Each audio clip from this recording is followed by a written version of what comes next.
Assalamualaikum warahmatullahi wabarakatuh. Sebelumnya perkenalkan nama saya Alifa Zunaida Bahri dengan NIM 200340806. Pada kali ini saya akan menjelaskan instrumentasi dari gempa bumi.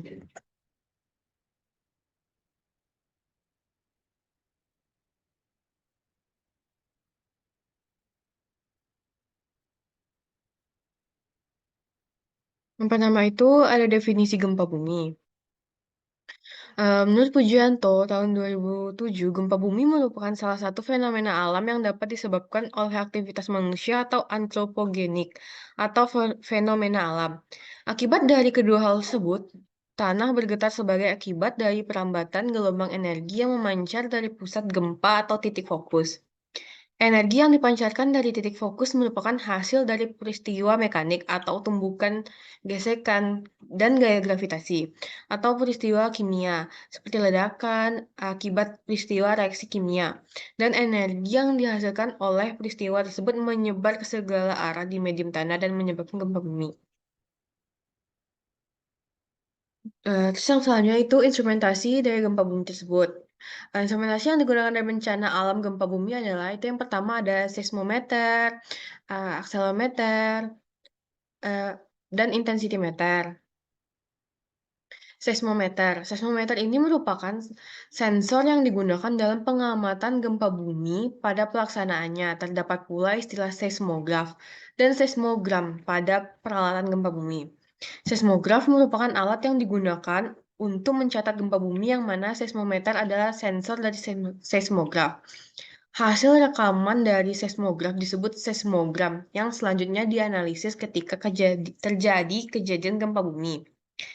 Seismogram sendiri mengandung berbagai macam informasi, antaranya itu kombinasi pengaruh sumber seismik, lintasan perambatan, dan noise pada lokasi perekaman.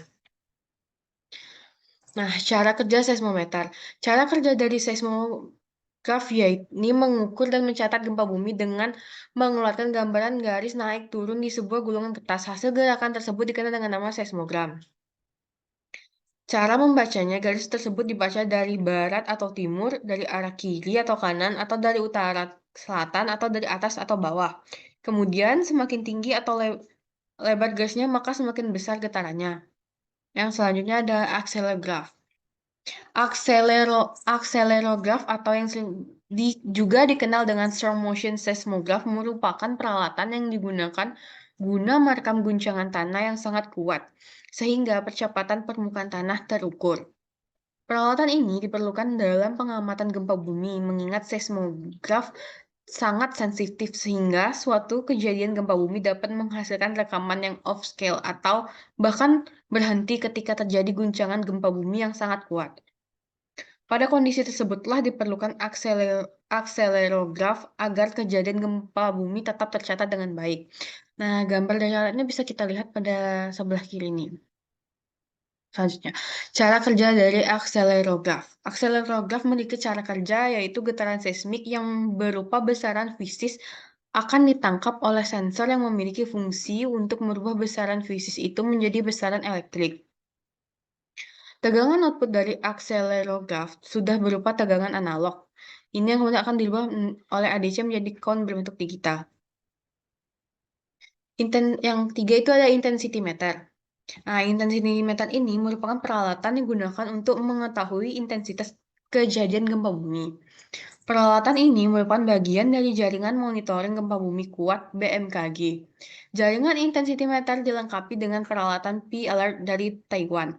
Hingga saat ini secara keseluruhan BMKG telah mengoperasikan 56 intensitimeter pada jaringan monitoring gempa bumi kuat di Indonesia. Nah, gambar dari contoh alat dari intensitimeter ini bisa kita lihat pada di sebelah kiri ini. Nah, cara kerja dari intensitimeter ini, pertama skala 1 sampai 1 mmI atau tandanya putih itu getaran tidak dirasakan atau dirasakan hanya oleh beberapa orang.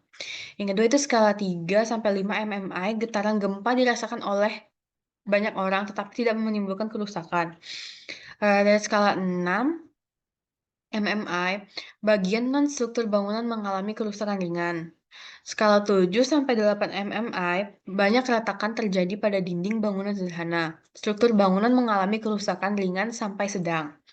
Skala 9 sampai 12 mmI, maka getaran gempa tersebut menyebabkan sebagian besar bangunan permanen roboh. Nah, baiklah, sekian presentasi dari saya.